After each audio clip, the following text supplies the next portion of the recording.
What's up, everybody? Brett here, excited today to be bringing you the patch notes for the Twisted in the Twilight update. Guys, we do this every time there's a new DLC. Unfortunately, for whatever reason, this time I did not get early access to this DLC. Yep, pretty bummed about it. However, we are getting the patch notes at the same time as everyone else. So YouTubers, not YouTubers, doesn't matter. We're all getting it at the same time to review. Total War just put up on its YouTube channel a short video going over some of the more important changes. I'm going to do a bit of a deep dive today for those of you who aren't familiar with me. What's up, y'all? I'm Brett. Channel is Goodtalk Gaming, and you know, I play the heck out of Total War Warhammer 2, and I love this game. I love the multiplayer, I love the campaign, and I really just want to go over some of the changes. I've already kind of skimmed through it just to do some of like the preliminary reading. Trust me, it's not as much info as it seems. Just to scroll down real quick, don't get dizzy. A lot of it's in Chinese. So we're not going to be reading. About half the page, of course, is in a language that is not accessible to me. So it's not quite as much information as it at first seems. However, I am not going to spend too much time going over all of the new mechanics for the DLC. That's stuff that people have already covered ad nauseum. You guys almost certainly know about it. Just real brief. For the Wood Elves, they got rid of that horrible amber system. I'm sure most of you who played that campaign can agree it was a pain in the butt. It forced the Wood Elves to play in a way that didn't make sense. It made them like conquer the world. That's not what the Wood Elves are about in the lore. And they added, you know, basically teleportation. So using the world roots of the giant trees scattered throughout the maps and all those new regions, you can jump around, you can colonize places, you can fight different enemies, which to me is the coolest part. You can kind of choose your own adventure. That's what I love. I love customization in my campaigns, and that's what the new Wood Elf mechanics allow you to do. And there's a lot of other little tweaks and stuff here. Obviously, you're getting new lords, you're getting new mechanics, but that's kind of it for that. New Chaos Invasion front-end setting. This is awesome. This is something I want to give kudos for. In the end of this little set of notes here, they talk about the mods and the mod creators, and they give them a bit of credit, because a lot of these good ideas that we're going to see implemented in this DLC actually come from modders. So you want to give a shout out to them, you want to give them props. The new Chaos Invasion front-end setting. You can now set the difficulty level of the Chaos Invasion and Mortal Empires via a drop-down text to the difficulty settings on the campaign select screen. This determines the scale of the invasion. So, big change. You can, once again, anytime you give choices to players, a huge fan of it. I like to customize my own campaigns. I've had campaigns in the past where Chaos straight up ruined it. Back in the day when Chaos, I'm trying to remember, I think it was right when Warhammer 2 dropped, Chaos was bugged. And they would ruin every campaign. They would spawn like, in Vortex, they would spawn like dozens of stacks, and they would just hit everywhere. And they would come right for you, and they would ruin your campaign. Of course, that's not so much an issue anymore. But having the option to choose between like having a world-ending Chaos Invasion set it to Legendary, or to have it be hard, or if you don't want to deal with it at all, you can just turn it off. And I think, you know, there's some people who get like butthurt. They're like, that you're not playing the game the way it's meant to be played if you don't have a Chaos Invasion. But it's like, I'm playing the game the way I want to play it. I will play with a Chaos Invasion always. But for the people out there who just want to enjoy the world of Warhammer as like almost like a city builder, right? They auto-resolve all their fights. They don't really care about any of that stuff. Like, let them have it, you know? I'm all for it. All right, damage and value tracking. This is huge. This is something that probably should have been in the game since the beginning if this was like some metrics they already had like implemented, and I think it was. But let's see what it says. So, when mousing over the kill counter on a unit, the tooltip now provides 2 additional stats for tracking unit performance, and it's so important. Damage dealt tracks the raw damage dealt by the unit to other units. Important, but not the be-all end-all stat. And then damage value tracks the rough value of the damage the unit has dealt. So I've seen certain YouTubers that I really like, and really smart dudes, kind of misunderstand the importance of this. They overinflate this. So they'll play a unit like, I don't want to throw out names, but I can think of a few off the top of my head, and I've seen it repeatedly. They'll play a unit like, like Vampire Coast. They'll play like, one of the big crabs, right? The big crab is not there to do damage. The big crab is a tank. So when trying to determine whether or not your unit has performed well, you can't just look at the amount of damage that they have dealt. Like a Rotting Promethean, like it's a damage sponge. Most of its value comes not from the damage that it deals, but from the damage that it absorbs. So, and I think a lot of people are misunderstanding that. So let's finish reading what it says here. For example, if attacking a unit worth 1,000 gold with 10,000 health, you will gain 500 value if you deal 5,000 damage to it. That's just good math, and that makes a lot of sense. This is intended to provide feedback on the performance of units that focus on taking out expensive and powerful targets. And I think that last bit here is basically what I'm saying. If you're using it to determine the value of a tanky unit or a spellcaster type unit, who maybe their job is to heal, you're misusing this stat. And I've seen it repeatedly over many YouTube channels, over many battles, and it bums me out because it's kind of misleading. When someone says, like, the Zotes, for instance, the new Zote units, I love them. I think they're awesome. They're tanky. They do deal a lot of damage, but for their cost, if you look at the damage dealt, they're like, they didn't break even, so they suck. No, I mean, they have a built-in heal. They have two heals on board. They're really tanky. They absorb missile fire. They have scaly skin. Like, their value is also in the fact that they tank. And that's the point that I wanted to make with this part here. And I'm hoping that most people understand that. And then another big change that, is going to change the way you play the game, especially in multiplayer. Knockdown and bracing. So characters are generally now much sturdier on their feet, where some notably sturdy characters, Ungrim, he can brace now too, are now almost impossible to knock down. For more information, see Revamped Entity Collision Rules and Bracing Behaviors. So, over the years, they've just keep increasing the mass of foot lords and some foot units, notably dwarves, to the point where you can't knock them down. But still, lots of foot lords were getting run over. In my opinion, I don't know how much I like this. Yeah, I've kind of struggled with this. I see it from both sides, right? You've got a character like Ungrim. He's the Slayer King of the Dwarves. He's a badass. He fights a dragon, right? If he spends the whole time in a battle fighting a dragon where the dragon just repeatedly cycle charges him and throws him, not only does it suck because Ungrim then can't do anything, all of his weapon strength, all of his armor piercing, none of that matters, right? He's getting cycle charged and knocked down and beaten, right? It's also lame from a thematic standpoint where the Slayer King can't slay a dragon, okay? So I get that. However, what they have done is increase the mass on infantry units as well. So you got a group of dwarf warriors, right? A guy comes in with a Hydra, let's say. The Hydra comes in, and now the Hydra's stuck. The Hydra can't move. Like, it felt right that huge monsters like Hydras, like Hell Pit Abominations, whatever, Necrosphinx, like, they could push through infantry like nothing because they're like 30 feet tall, 40 feet tall, and dwarves are like 4 feet tall, right? It makes sense that they would be able to just knock past them, big mammoths. So I'm curious to see how much it'll affect the giant units, the giant monstrous units, but right now it's changing multiplayer in the fact that people used to try and go for Lord Snipes, right? You send in, let's say you've got Malekith on his dragon, he goes in to try and get the Lord Snipe in and amongst the High Elf Spearmen, and now the Spearmen are going to be able to hold him.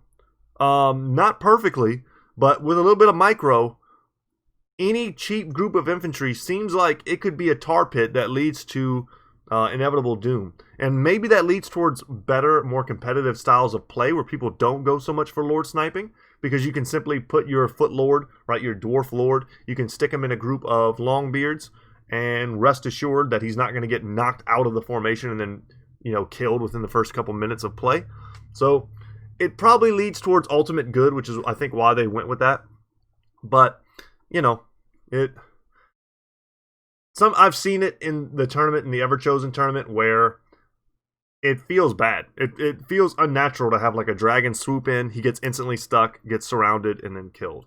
So in a way, it's like almost like reverse Lord Snipe. It punishes Lord Sniping, and if you have an aerial Lord especially, it makes you never want to land, which I feel like is a little bit rough. Or maybe it just makes you choose better targets. So this is going to get into more of the Wood Elves update stuff we don't really need to talk about. New techs, new regions. I think that's pretty much the biggest deal for me too. They added a lot of new regions in this DLC. Not even just these.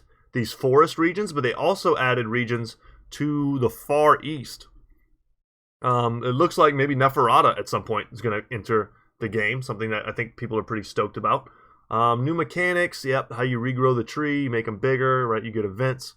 Armies will pop up, you have to fight them. It's pretty cool. It's another way to fight more units, to make sure you got action in every turn. I like that. Some people get annoyed like with constant spamming of quest lines and messages and lore. Like, I love it. I want something to do every turn. I feel like for the longest time, Warhammer, Total War Warhammer didn't have that, and it kind of needed it. So without, once again, too much into all of this stuff, military recruitment, they did a good job consolidating, as it says here, some of the buildings, because they removed some of the building slots from the Wood Elves tree, like centralized tree cities. So they have to build tall, but they can't go kind of as crazy with the amount of stuff that they build, because they improved outposts, and now you can make use of those. They changed how the tree men work. They made it so that they don't borrow from all of the same mechanics as the Wood Elves. They have different, how do they refer to them? They have different character traits, and now they have what's called spites on the tree men and the branch rates. But in the same way that you can upgrade orc units with scrap, you can upgrade like the tree, you can upgrade the dryads, the treekin, and the tree men with what they call aspects that cost gold. So willow, oak, and birch. They have like trade-offs. It reduces some things but improves others. The wild hunt has been fixed. Some campaign changes. Sure, they updated some stuff. All right, bug fixes. I'm not going to go over these. Most of these are probably things you've never even seen before. But I thought there were a couple funny ones. Units T-posing. They fixed some of that. What else? There were a couple funny ones here. You always got to read them because they always like to stick really funny stuff in. Let's see. The treekin have duly been milked for their delicious sap. That's gross. Gross. What else? Yeah, a lot of these are so small you'll never even really notice them. If these are some of the issues that you've been having in your campaigns, you'll be happy to see them. It's just so much, I'll lose my voice before I read all this. This is a big one. This is a noticeable one. So the 3 rifts in Mazdamundi's Ruination of Cities ability will no longer cast on top of each other. Yeah, Mazdamundi's Ruination of Cities is one of his best spells. It's like an auto-include in multiplayer, because you can just wreck archer backlines, huge infantry blobs, but it's been bugged for so long. It's supposed to have 3 rifts that go in random, directions, but instead they were layering on top of each other. So if you missed with the first rift, you could one-shot a unit, but your odds were pretty small that you would land it in the correct place. So good to know that that's been fixed. Battle, what has been fixed in battle? I want to say there was 1 or 2 small things that I thought was worth reading. They changed classifications for a lot of stuff to count towards like how you are bringing them in multiplayer, I do believe. So by changing their cap and like really defining what the units are, you can bring more of different types of units, or maybe less, depending. Miscellaneous, let's see. Nope. Nothing super important. General changes. Okay. You can get the Chieftain hero now. Clan Rictus. I'm just trying to skim it, guys. Because there's a lot of stuff here that's just, it's almost like bug fixes. It's just little things they did with their campaign that's going to make it better. I noticed in the little 3-minute video that I watched that they changed a lot of the starting buffs for certain lords in their campaigns. Helm and Gorse, for instance, I think they're going to have these down here. Yeah. Oh, this is interesting. Public Order now provides bonuses, spelt wrong, and penalties per threshold for all factions. Growth needed per point has been increased slightly. That's important too. Added a display for economic modifiers and building effects. Malice sanity effect tweaks. I'm curious how that will work. Huh, interesting. New buffs for Helm and Gorse. I've seen those. You get some sort of summon now. Alright. Some auto-resolver stuff, that's not really a big deal. Disabled another part of the system to apply unit losses. There's still an issue in the game where, and you guys, if you play, you know this, you'll have, let's say, your 20 stack, and you'll have like your one kind of smaller. The common picture that I've seen used, and you guys have probably seen it, it's like you're playing Lizardmen, you got a big stack of Saurus, and you've got one Bastillodon, right? And you auto-resolve, and all of your Saurus are at like 95% health, and your Bastillodon gets killed. That happens all the time, and it still does. It still does happen. It happened to me the other day when I was just kind of messing around playing a campaign, and it killed off one of my units, and I was just like, wow. So it's still an issue. Maybe that's to kind of rectify that, hopefully. Okay. AI lords get a bonus on experience gained, and they're less likely to react to public order problems in an extreme fashion. They've updated the AI to deal with new content and changes. That's good. You want them to be able to make use of their ability to travel all over the world. They changed a bit in the way that diplomacy will work. They'll stick more to whether or not they like or dislike another race. This is kind of huge. No planned recolonization of recently raised settlements. The AI might still recolonize opportunistically for a certain duration. So there's always a problem in this game where, especially if you're playing as Beastmen or Chaos, where you will raise a settlement and then someone else will instantly capture it. So it's like you never really get to raise the map in the way that you want to. But the AI just does a good job of like filling in. And you want them to. You don't want a map filled with ruin. But you also don't want it scripted that the AI just instantly goes and does that. Further reduce the AI's priority to capture regions of unsuitable climate. That's important. Let's say you're playing as like Ungrim. Your suitable climate is like mountainous regions, right? And you lose one of your mountainous regions, and then like Oslin or some like random empire faction will come and take it from you, even though they are not good to colonize those areas. And you're just sitting there like, okay, like why'd you take my stuff, dude? It doesn't even make sense. And it can kind of make you mad if you're the player. We still, and this is a change that they added, we'll get to it, yep, new feature, settlement abandonment. It is now possible for the player to abandon settlements that they own via a new button that can be found by mousing over the settlement's main building chain. Settlements marked for abandonment will be raised at the start of the player's next turn. The player can choose to cancel the abandonment before it happens. Once again, this is a mod. Someone else kind of read the community and was like, we want this feature, but the community wants it to go one step further. We want region trading, city trading. Yeah, it would be nice. Like, how many times has this happened to you in your campaigns? You know, you take 3 of the 4 settlements in a province, only to have one of your allies take the 4th one right before you can get there. So now you're stuck with 3/4 of a province. Your AI dummy, ally isn't doing anything with the 4th place, and you're just like, man, I wish I could trade for gold or some defensive alliance, something, and get that region, and you can't. So they've taken a baby step towards that with settlement abandonment, which I think is a good thing. There's plenty of times where I took a location just to get replenishment, and then felt like it was a huge burden on my empire to have this spot that I felt like I needed to defend. And no, you can just dump it now and let one of your allies perhaps take over that location. Very good. So faction and lord effects. Helm and Gorse, they removed the plus 13 charge bonus for corpse cart units. That was just a huge meme, and it was pretty stupid. Like, corpse cart units, there's no charge. You could fight like a 40-minute battle, and they might get 1 kill. So giving them a charge bonus was just ridiculous. Added bound spell, Lesser Raise Dead, for Corpse Cart and Mortis Engine units. That is cool. So, I don't know what Lesser Raise Dead is, but maybe it's just they can summon a small group of zombies, but that's going to make them really viable. That's pretty cool.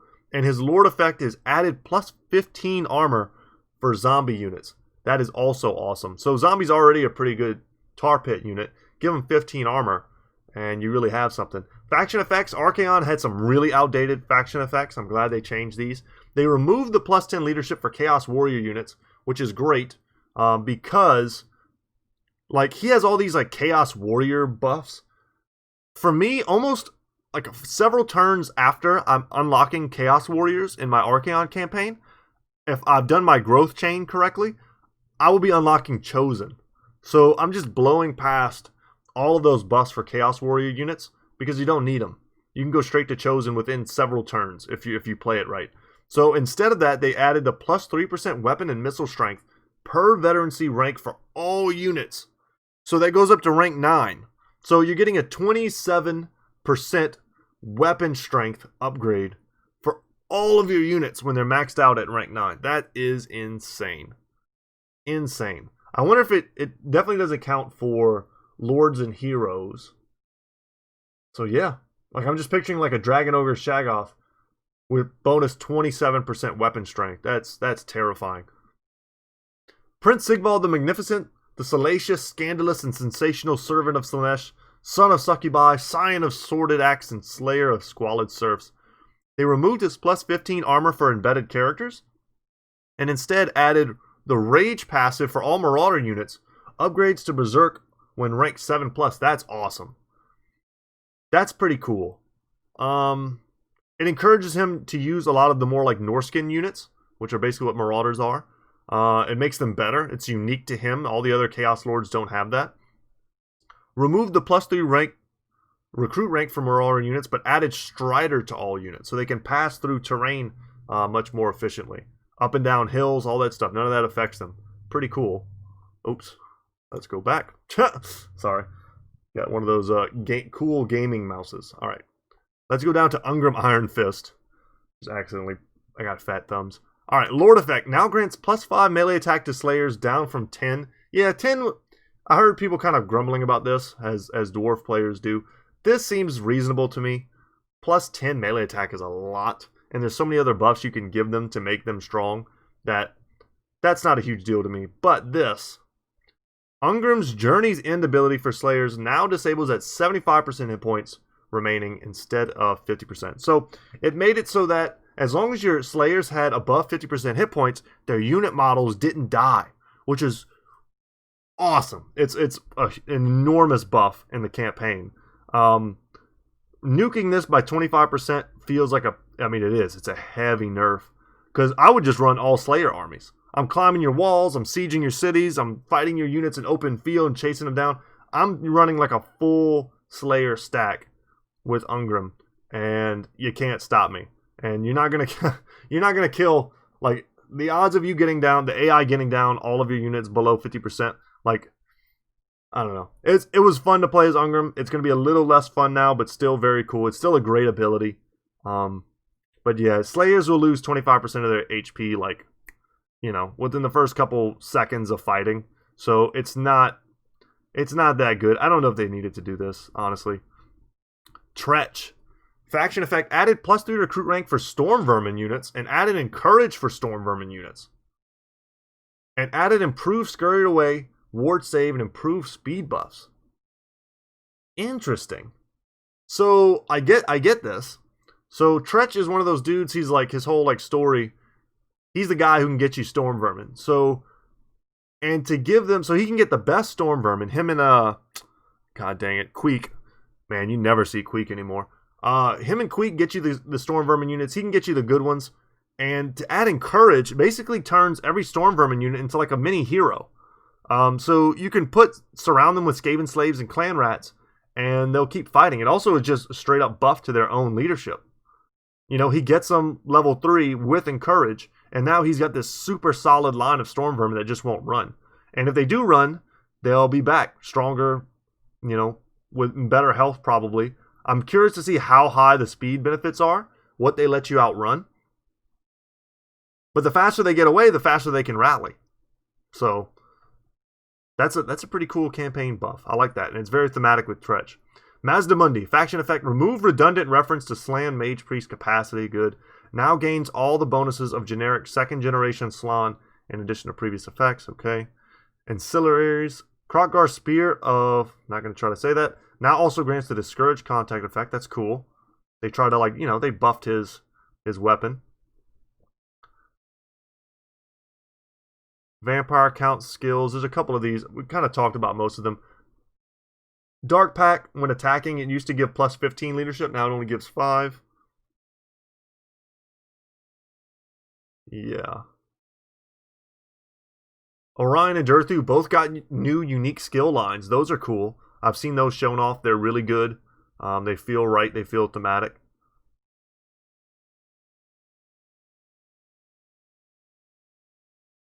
Sigvald the Magnificent's skill, Marked by Slanesh, now grants charmed attacks and +5 leadership aura effect from +9. Okay, so they nuked the leadership, but it has a charmed attack. Interesting. Expert charge defense for halberdier units, improved heavy weapons. Okay. Battle changes, quality of life. So we've done this, the damage and value tracking.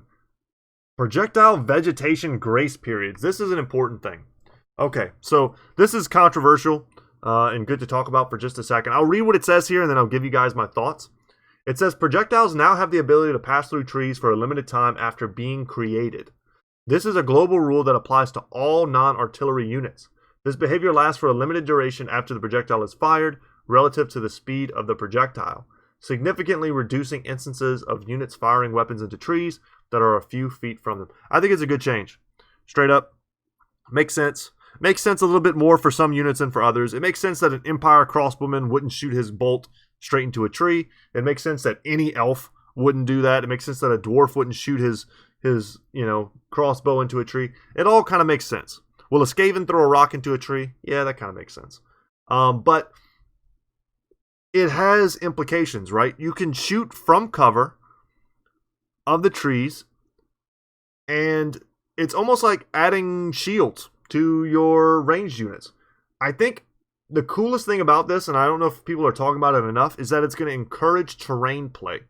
There are some people, and I'm not hating on you, if you like to play your multiplayer battles on the most boring, flat, no terrain having maps, good on you. I don't like it. I like asymmetry. I like hills. I like defensible positions. I like, just give me all that. Give me the forest. Give me the water. Give me obstacles. Give me things that I have to think about. Otherwise, I get bored. Honestly, I know what the units can do. I know, I can micro. I can do all this stuff. I want to have to outthink my opponent from like a tactical level, which is something that you kind of only get, or not only get, but you get it in spades from a good, well-designed map. And there are good, well-designed maps in the game that people don't make use of the terrain. I think this will encourage better use of forests. People will deploy their artillery in the forest, right at the edge. That way they can counter skirmish. Some maps might be slightly unbalanced due to this, but you'll just have to come up with new strategies and how to deal with it. Your archers from cover will have an advantage against archers who are not in cover. That's real. That's realistic. If you were, an army back in the day, I've seen, have you ever seen Last of the Mohicans? There's a scene in there where those dudes run out of the forest and the guys walking on the road and they wreck them, right? It's like you're coming from the forest. Forest gives you cover. It just is what it is. It makes sense. I think it's a good change. I haven't played with it yet, but I've seen it played with. I think they've given it just enough time to get out, but you can't really abuse it. It's based on projectile speed. I think it's 1.5 seconds basically. So think about how fast 1.5 seconds is. You basically have to be near the edge of the forest. You can't be in the center of the forest. But certain types of units, like the Hell Cannon, I've seen, you can kind of abuse this because its projectile arch is really high. So it goes out of the forest almost right away. So that's the one that I think you can hide the most. But let's be real here. If you've ever played a Hell Cannon recently, especially in multiplayer, it's the easiest thing in the game to snipe.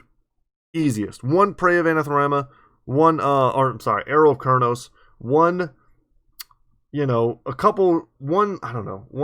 Bolt. There's a couple spells that just one-shot it. And it's an expensive artillery piece. So giving it the ability to kind of hide in the forest, I think, is good. They've changed up who can hide in the forest. And like they said right here, there's a lot of inconsistencies.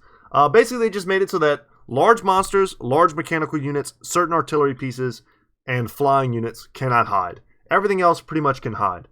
Monstrous infantry can hide. There's, trolls and stuff. They can all hide. Dragons can hide. Doom wheels can't hide. Hell pit abominations can't hide. Right? Artillery pieces, especially the big ones, can't hide. They do say here that bolt throwers can. That makes sense to me. It's one of those little weird kind of niche rules that just kind of adds another like thing you have to remember. But it does make sense that bolt throwers can hide. All right. General changes. The morale benefit granted by the Encourage attribute has been normalized to +4 leadership for both characters and units. Previously, units with Encourage granted +8 leadership baseline, and characters granted +3. All right. Improved halt behavior on units. Halted units will more reliably fight back if engaged in melee. That's awesome. I like that.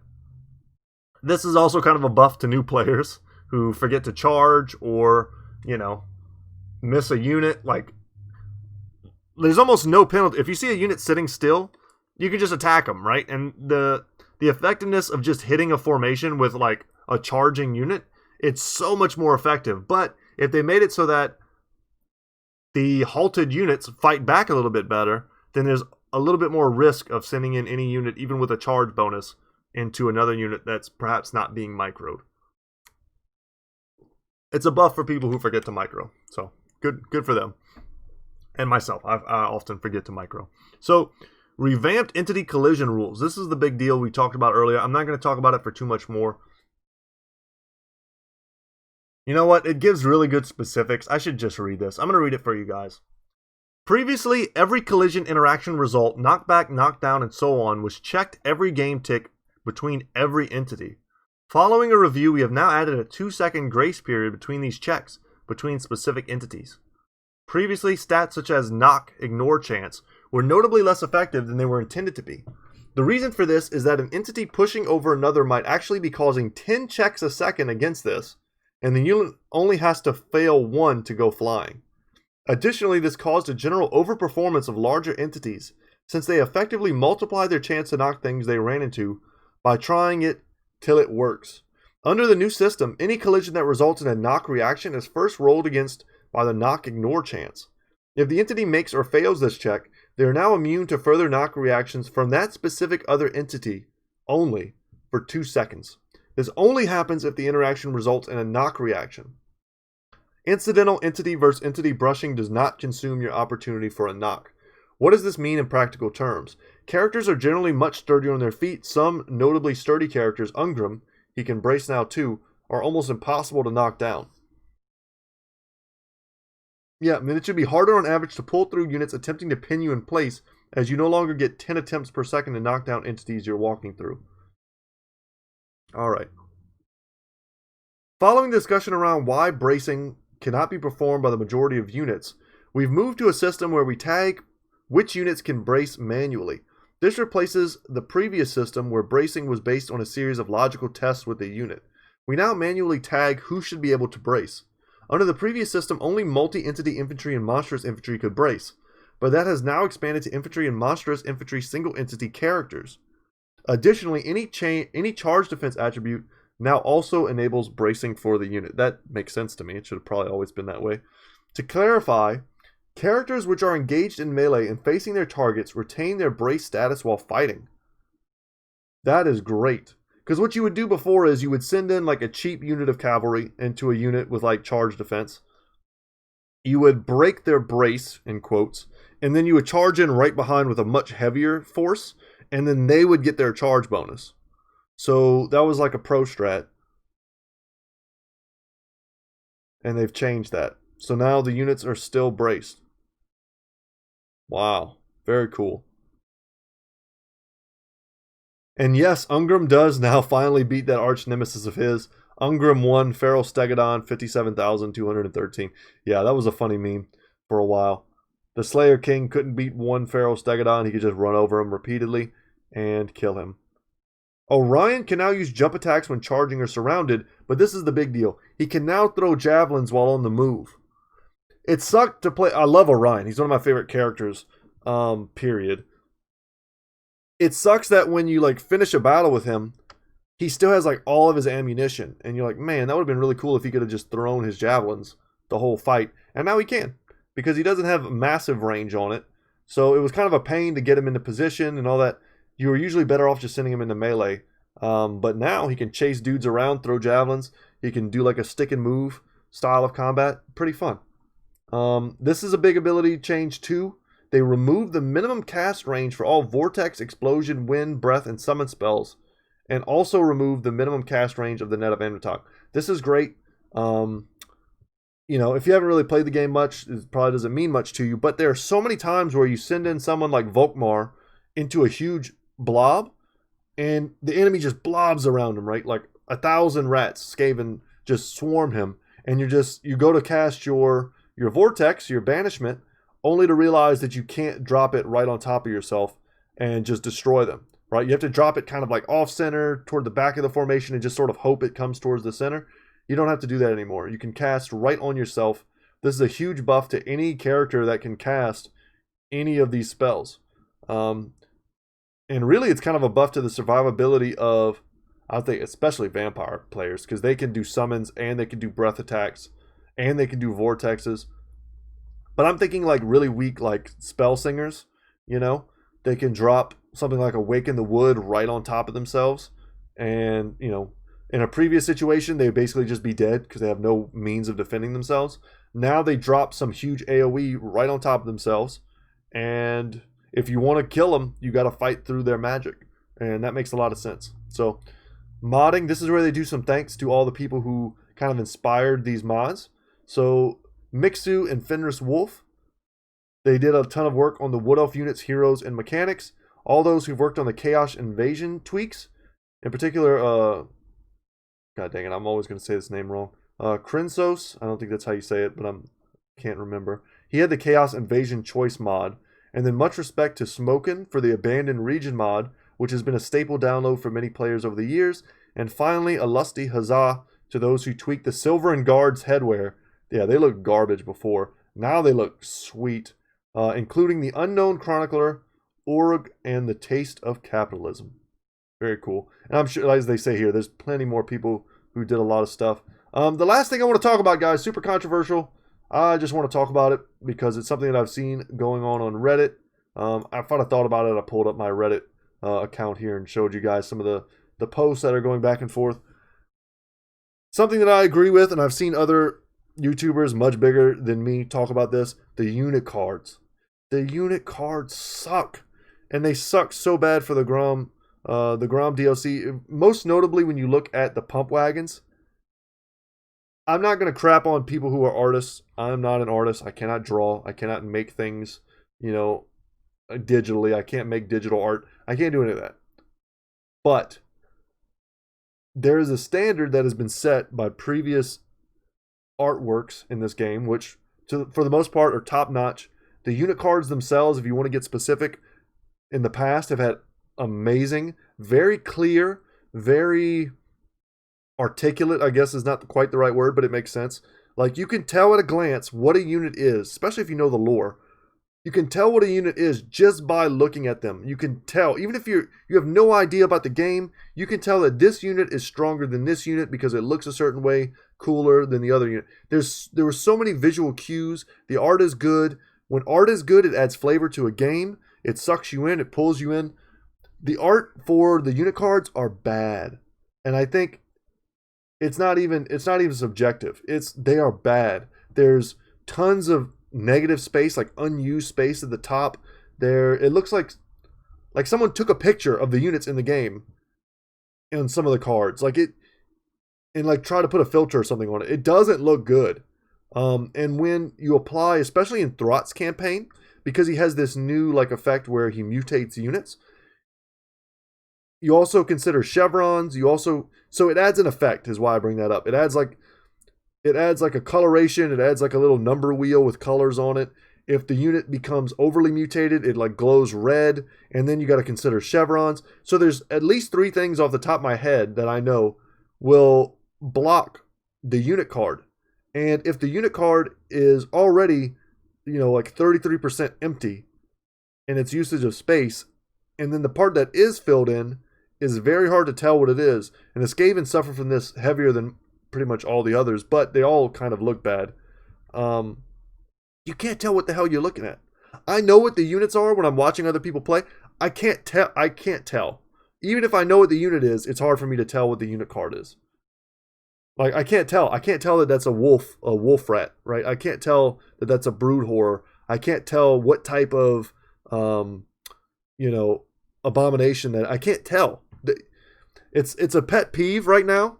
The voices of people who agree with my particular opinion are many and seem to be pretty loud. Hopefully, so this is why it bugs me a little bit.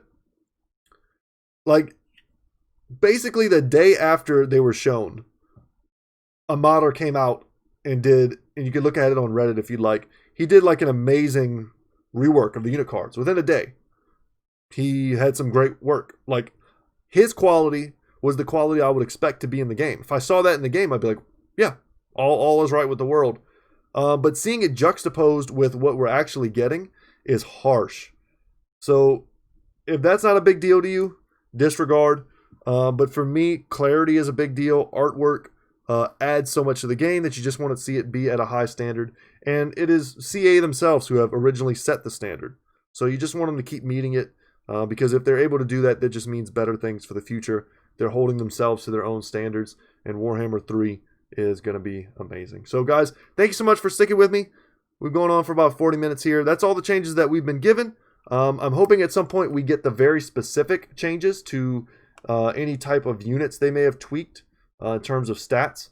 We do not have that today. All we have is a bunch of, I don't know if that's Mandarin or Cantonese. I don't really know the difference there on site, that is. But that's all the information that we're getting right now. Hopefully in the future we will get those stat changes. But guys, that's it for me today. Thank you so much for watching. My name is Brett, channel's Goodtalk Gaming. And as always, guys, I'll see you in the next one. Later, y'all.